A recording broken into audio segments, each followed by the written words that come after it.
ಓಂ ಸಾಯಿರಾಮ್. ಸಮರ್ಥ ಸದ್ಗುರು ಸಾಯಿನಾಥ್ ಮಹಾರಾಜ್ಗೆ ಜೈ. ನಮ್ಮ ಸಾಯಿ ಕುಟುಂಬದ ಎಲ್ಲ ಸಾಯಿ ಭಕ್ತರಿಗೆ ನಮಸ್ಕಾರ. ಸಾಯಿ ಆಶೀರ್ವಾದ ಸದಾ ನಿಮ್ಮ ಮೇಲೆ ಇರಲಿ ಅಂತ ಬಾಬಾಗೆ ಬೇಡ್ಕೊಂತ ಇವತ್ತಿನ ವಿಡಿಯೋ ಶುರು ಮಾಡ್ತಾ ಇದ್ದೀನಿ. ಇವತ್ತಿನ ವಿಡಿಯೋದಲ್ಲಿ ಸಾಯಿಯಪ್ಪ ಏನು ಹೇಳ್ತಾ ಇದ್ದಾರೆ ಅಂದರೆ, ಮಗು ಈ ಗುರುವಾರ ನೋಡಿದ ತಕ್ಷಣ ಶಿರಡಿ ಪ್ರಸಾದ ತಗೊಂಡು ನೋಡಿ, ನಿನ್ನ ನೋವು ದೂರ ಮಾಡುತ್ತೀನಿ ಅಂತ ಸಾಯಿಯಪ್ಪ ಈ ಸಂದೇಶವನ್ನು ತಂದಿದ್ದಾರೆ. ಈ ಗುರುವಾರ ಎಲ್ಲರೂ ಕೂಡ ಸಾಯಿಯಪ್ಪ ಪ್ರಸಾದ ಸಿಕ್ಕಿದ್ರೆ ಒಮ್ಮೆ ನಮಸ್ಕಾರ ಮಾಡಿಕೊಂಡು ತಿಂದು ನೋಡಿ. ನಿಮ್ಮ ಜೀವನದಲ್ಲಿ ಏನೇ ತೊಂದರೆಗಳು ಇದ್ದರೂ ಏನೇ ನೋವಿದ್ರೂ ಕೂಡ ಶಾಶ್ವತವಾಗಿ ಸಾಯಿಯಪ್ಪ ದೂರ ಮಾಡ್ತಾರೆ. ಏನಾದರೂ ಅನಾರೋಗ್ಯ ಸಮಸ್ಯೆ ಇದ್ದರೆ ಅದಕ್ಕೂ ಕೂಡ ಒಂದು ಪರಿಷ್ಕಾರ ಮೂಲಕ ನಿಮಗೆ ಇವತ್ತು ಸಮಾಧಾನ ಹೇಳ್ತಾರೆ. ಮತ್ತು ಈ ವಿಡಿಯೋದಲ್ಲಿ ಸಾಯಿಯಪ್ಪ ಏನು ಹೇಳ್ತಾ ಇದ್ದಾರೋ ಪೂರ್ತಿಯಾಗಿ ತಿಳ್ಕೋಬೇಕು ಅಂದರೆ ತಪ್ಪದೇ ಈ ವಿಡಿಯೋನ ಪೂರ್ತಿಯಾಗಿ ನೋಡಬೇಕು. ನಿಮ್ಮ ಮನೆಯಲ್ಲಿ ಏನಾದರೂ ಸಮಸ್ಯೆಗಳು ಇದ್ದರೆ, ಅಥವಾ ಏನಾದರೂ ಆರ್ಥಿಕವಾಗಿ ತೊಂದರೆಗಳು ಇದ್ದರೆ, ಅಥವಾ ಮಕ್ಕಳಾಗಬೇಕು ಅಂತ ಯೋಚನೆ ಮಾಡೋ ಅಂಥ ತಾಯಂದರು, ಅಂದರೆ ನನಗೆ ತುಂಬ ವರ್ಷದಿಂದ ನಾನು ಮಕ್ಕಳಿಗೋಸ್ಕರ ಕಾಯ್ತಾ ಇದ್ದೀನಿ, ತಾಯಿಯಪ್ಪ ಬೇಗ ನನಗೆ ಮಕ್ಕಳು ಆಗಬೇಕು ಅಂತ ಆಶೀರ್ವಾದ ಕೊಡಪ್ಪ ಅಂತ ತುಂಬ ತಾಯಂದರು ಕೇಳ್ತಾ ಇರ್ತಾರೆ. ಅಥವಾ ಉದ್ಯೋಗಗೋಸ್ಕರ ತುಂಬ ವರ್ಷದಿಂದ, ಅಥವಾ ಯಾರಾದರೂ ಒಂದು ಪ್ರಮೋಷನ್ ಸಿಗಬೇಕು ಅಂತ, ಒಂದು ಜಾಬಿಂದ ಮತ್ತೆ ಒಳ್ಳೆಯ ಜಾಬ್ಗೆ ಹೋಗಬೇಕು ಅಂತ ಕಾಯ್ತಾ ಇರ್ತಾರೆ. ಪ್ರಮೋಷನ್ಸ್ ಬೇಕು ಅಂತ ನೋಡ್ತಾ ಇರ್ತಾರೆ, ಅಥವಾ ಸ್ಯಾಲ್ರಿ ಹೈಕ್ ಆಗಬೇಕು ಅಂತ ನೋಡ್ತಾ ಇರ್ತಾರೆ. ಆರ್ಥಿಕವಾಗಿ ನಾವು ಚೆನ್ನಾಗಿರಬೇಕು ಅಂತ ನೋಡ್ತಾ ಇರ್ತಾರೆ. ಇನ್ನು ಕೆಲವೊಬ್ರು ಮನೆ ಕಟ್ಕೋಬೇಕು ಅಂತ ನೋಡ್ತಾ ಇರ್ತಾರೆ. ಇನ್ನು ಕೆಲವೊಬ್ರು ಒಳ್ಳೆಯ ಮನೆಯಲ್ಲಿ ಇರಬೇಕು, ಅಂದರೆ ಈಗ ನಾವು ಚಿಕ್ಕ ಮನೆಯಲ್ಲಿ ಇದ್ದೀವಿ, ಆರ್ಥಿಕವಾಗಿ ನಾವು ಚೆನ್ನಾಗಿದ್ರೆ ಒಳ್ಳೆಯ ಮನೆಯಲ್ಲಿ ನಾವು ಇರ್ಬೋದು ಅಂತ ದೇವ್ರಿಗೆ ನಮಸ್ಕಾರ ಮಾಡ್ಕೊತ ಆ ಆರ್ಥಿಕ ಬಲ ಅನ್ನೋದು ಕೊಡಬೇಕು ಅಂತ ಸಾಯಿಯಪ್ಪ ಮುಂದೆ ನಿಮ್ಮ ನೋವನ್ನು ಹೇಳ್ಕೊಂಡು ಇರ್ತೀರ.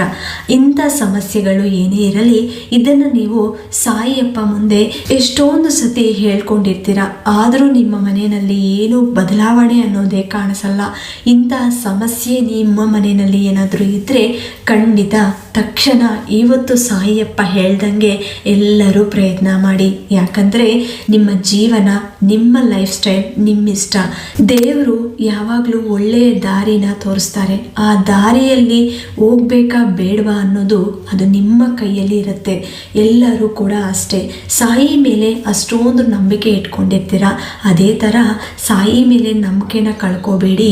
ಶ್ರದ್ಧೆ ಸಬೂರಿಯಿಂದ ಈ ಚಿಕ್ಕ ಕೆಲಸವನ್ನು ಮಾಡಿ. ಸಾಯಿಯಪ್ಪ ಮಂತ್ರವನ್ನು ತಗೊಂಡು ಪ್ರತಿದಿನ ಮನಸ್ಸಿನಲ್ಲೇ ಹೇಳ್ಕೊಳ್ಳಿ. ನೀವೇನಾದರೂ ಒಳ್ಳೆಯ ಕೆಲಸ ಮಾಡ್ತಾ ಇರೋವಾಗ ಸಾಯಿ ನಾಮಸ್ಮರಣೆ ಮಾಡ್ಕೊಳ್ಳಿ. ಸಾಯಿಯಪ್ಪ ಫೋಟೋನ ನೋಡಿ, ಅಥವಾ ನಿಮ್ಮ ಮನೆಯಲ್ಲಿ ಸಾಯಿಯಪ್ಪ ವಿಗ್ರಹ ಇದ್ದರೆ ಖಂಡಿತ ಒಂದು ದೀಪ ಹಚ್ಬಿಟ್ಟು ಆಮೇಲೆ ನಿಮ್ಮ ಕೆಲಸನ ಶುರು ಮಾಡಿ. ಈ ಥರ ಸಾಯಿಯಪ್ಪ ಮೇಲೆ ನಂಬಿಕೆ ಇಟ್ಕೊಂಡಿರೋ ಅಂಥವ್ರು ಎಲ್ಲರೂ ಕೂಡ ಈ ಚಿಕ್ಕ ಚಿಕ್ಕ ಕೆಲಸಗಳು ಮಾಡಿದ್ರೆ ಸಾಯಿಯಪ್ಪ ಆಶೀರ್ವಾದ ಬೇಗ ಸಿಗುತ್ತೆ. ಅಂದರೆ ನೀವೇನು ಕೆಲಸ ಮಾಡ್ತಾ ಇರ್ತೀರೋ ಅದರಲ್ಲಿ ನಿಮಗೆ ಬೇಗ ಸಕ್ಸಸ್ ಅನ್ನೋದು ಸಿಗುತ್ತೆ. ಪ್ರತಿ ಗುರುವಾರ ಸಾಯಿ ಮಂದಿರಕ್ಕೆ ಹೋದ್ರೇನೆ ನಮಗೆ ಸಾಯಿ ಆಶೀರ್ವಾದ ಸಿಗುತ್ತೆ ಅಂದರೆ ಅದು ಇಲ್ಲ. ಸಾಯಿಯಪ್ಪ ಆಶೀರ್ವಾದ ನಿಮ್ಮ ಮನೆಯಲ್ಲೂ ಕೂಡ ಸಿಗುತ್ತೆ. ಸಾಯಿಯಪ್ಪ ಒಂದು ಚಿಕ್ಕ ಫೋಟೋ ಇದ್ದರೂ ಕೂಡ ಸಾಯಿಯಪ್ಪಗೆ ಗುರುವಾರ ನಿಮ್ಮ ಮನೆಯಲ್ಲಿ ಪೂಜೆ ಮಾಡ್ಕೊಳ್ಳಿ. ಒಂದು ಮಣ್ಣಿನ ದೀಪನ ಪ್ರತಿ ಗುರುವಾರ ದೀಪಾರಾಧನೆ ಮಾಡಬೇಕು. ಒಂದು ಮಣ್ಣಿನ ದೀಪನ ಹಚ್ಚಬೇಕು. ಸಾಯಿಯಪ್ಪಗೆ ಇಷ್ಟವಾದಂಥ ನೈವೇದ್ಯಗಳನ್ನು ಇಡಬಹುದು. ನಿಮ್ಮ ಮನೆಯಲ್ಲಿ ಏನೂ ಸಿಕ್ಕಿಲ್ಲ ಅಂದರೆ ಕೊನೆಗೂ ನಿಮ್ಮ ಮನೆಯಲ್ಲಿ ಸಕ್ಕರೆ ಇದ್ದರೆ ಸಕ್ಕರೆ ಕೂಡ ಇಡಬಹುದು, ಅಥವಾ ಬೆಲ್ಲ ಇದ್ದರೆ ಬೆಲ್ಲ ಇಡಬಹುದು, ಅಥವಾ ಇನ್ನೇನೂ ಇಲ್ಲ ನಮ್ಮ ಮನೆಯಲ್ಲಿ ಅಂದರೆ ನೀರಿಡ್ಬೋದು, ಹಾಲು ಇಡ್ಬೋದು, ನೀರಲ್ಲಿ ಸ್ವಲ್ಪ ತುಳಸಿ ಹಾಕ್ಬಿಟ್ಟು ಇಡಬಹುದು. ಈ ಥರ ನಿಮ್ಮ ಮನೆಯಲ್ಲಿ ಏನು ಸಿಗುತ್ತೋ ಅದನ್ನು ನೀವು ಇಟ್ಟು ಸಾಯಿಯಪ್ಪಗೆ ಒಂದು ನಮಸ್ಕಾರ ಮಾಡಿಕೊಂಡ್ರೂ ಕೂಡ ಸಾಯಿಯಪ್ಪ ಆಶೀರ್ವಾದ ಪರಿಪೂರ್ಣವಾಗಿ ನಿಮ್ಮ ಮೇಲೆ ಇರುತ್ತೆ. ಇನ್ನೊಂದು ಮುಖ್ಯ ವಿಷಯ ಏನಪ್ಪ ಅಂದರೆ, ತುಂಬ ಗ್ರ್ಯಾಂಡಾಗಿ ಪ್ರತಿ ಗುರುವಾರ ಸಾಯಿಯಪ್ಪಗೆ ಪೂಜೆ ಮಾಡ್ತೀನಿ. ನಮ್ಮ ಮನೆಯಲ್ಲಿ ಸಾಯಿ ಸಚ್ಚರಿತ್ರೆ ಓದ್ತೀನಿ, ಸಾಯಿ ಆರತಿಗಳು ಆಡ್ಕೊತೀನಿ. ಇದೆಲ್ಲ ಮಾಡಿದ್ರೂ ಕೂಡ ನನ್ನ ಕಷ್ಟಗಳು ಮಾತ್ರ ಹೋಗಿಲ್ಲ. ಯಾವಾಗಲೂ ನನ್ನ ನೋವು ಹಂಗೆ ಇರುತ್ತೆ, ನನ್ನ ಬೇಡಿಕೆಗಳು ಈಡೇರಿಲ್ಲ ಅಂತ ಅನ್ನೋರು ಒಂದು ಅರ್ಥ ಮಾಡ್ಕೊಳ್ಳಿ.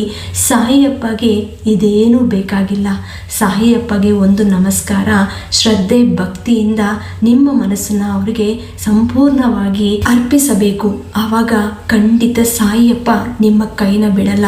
ಎಷ್ಟೇ ಕಷ್ಟ ಬಂದರೂ ಕೂಡ ಆ ಆ ಕಷ್ಟದಿಂದ ಯಾವ ಥರ ನನ್ನ ಮಗುಗೆ ಆಚೆ ಆಗಬೇಕು ಅಂತ ಸಾಯಿಯಪ್ಪ ಖಂಡಿತ ನೋಡ್ತಾ ಇರ್ತಾರೆ. ಆದಷ್ಟು ಬೇಗ ಆ ಕಷ್ಟಗಳನ್ನು ದೂರ ಮಾಡ್ತಾರೆ. ನೀವು ನಂಬಿಕೆ ಯಾವಾಗಲೂ ಕಳ್ಕೋಬಾರ್ದು.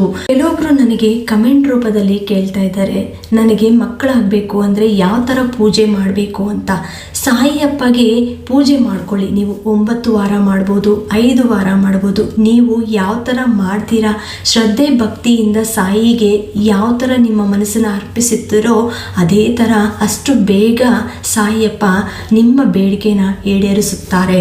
ನಿಮ್ಮ ಬೇಡಿಕೆ ಬೇಗ ಈಡೇರಬೇಕು ಅಂದರೆ ನಿಮ್ಮ ಮನಸ್ಸಿಗೆ ಏನು ಮಾಡಬೇಕು ಅಂತ ಅನಿಸುತ್ತೋ, ಅಂದರೆ ಒಳ್ಳೆಯ ಕೆಲಸಗಳು ಮಾಡಬೇಕು ಅಂತ ಅನಿಸುತ್ತೋ ಆ ಕೆಲಸಗಳು ಮಾಡಿ. ಅಂದರೆ ಎಕ್ಸಾಂಪಲ್ ಹೇಳ್ತೀನಿ, ಈಗ ಒಂದು ಸಂಕಲ್ಪನೆ ಮಾಡ್ಕೊಂಡಿರ್ತೀರ, ನನಗೆ ಮಕ್ಕಳಾಗಬೇಕು ಅಂತ. ಆ ಸಂಕಲ್ಪನೆ 9 ವಾರ ಪೂಜೆ ಮಾಡ್ತೀರಾ ಮನೆಯಲ್ಲಿ. ಪ್ರತಿ ವಾರ ನೀವು ಮಣ್ಣಿನ ದೀಪ ಹಚ್ಚಿಬಿಟ್ಟು ಸಾಯಿಯಪ್ಪಗೆ ಒಂದು ಇಷ್ಟವಾದಂಥ ನೈವೇದ್ಯವನ್ನು ಇಟ್ಟು ಮುಡುಪು ಕಟ್ಕೊಂಡು ನೀವು ಈ ಪೂಜೆ ಮಾಡ್ತೀರಾ. ಈ ಪೂಜೆ ಮಾಡುವಾಗ ಪ್ರತಿ ಗುರುವಾರ ಸಾಯಿ ಮಂದಿರಕ್ಕೆ ಹೋಗ್ಬಿಟ್ಟು ಅಲ್ಲಿ ನೀವು ನಿಮ್ಮ ಕೈಯಿಂದ ಮಾಡಿರೋ ಅಂಥ ನೈವೇದ್ಯವನ್ನು ತಗೊಂಡು ಹೋಗಿ ಅಲ್ಲಿ ನಿಮ್ಮ ಕೈಯಿಂದ ಭಕ್ತರಿಗೆ ನೈವೇದ್ಯವನ್ನು ಹಂಚಬೇಕು. ಈ ಥರ ಮಾಡಿದ್ರೆ ಸಾಯಿಯಪ್ಪಗೆ ತುಂಬ ಇಷ್ಟ.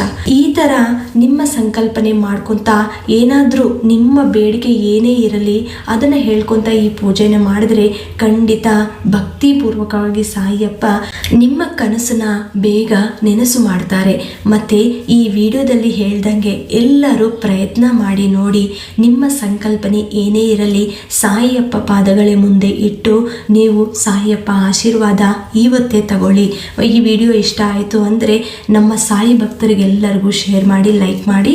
ಹೊಸದಾಗಿ ಯಾರಾದರೂ ನೋಡ್ತಾ ಇದ್ದರೆ ದಯವಿಟ್ಟು ಸಬ್ಸ್ಕ್ರೈಬ್ ಮಾಡಿಕೊಂಡು ಸಪೋರ್ಟ್ ಮಾಡಿ. ಮತ್ತೆ ಇನ್ನೊಂದು ವಿಡಿಯೋದಲ್ಲಿ ಭೇಟಿ ಆಗ್ತೀನಿ. ಅಲ್ಲಿವರೆಗೂ ನಮಸ್ಕಾರ. ಸರ್ವೇ ಜನ ಸುಖಿನೋ ಭವಂತು. ಜೈ ಸಾಯಿರಾಮ್.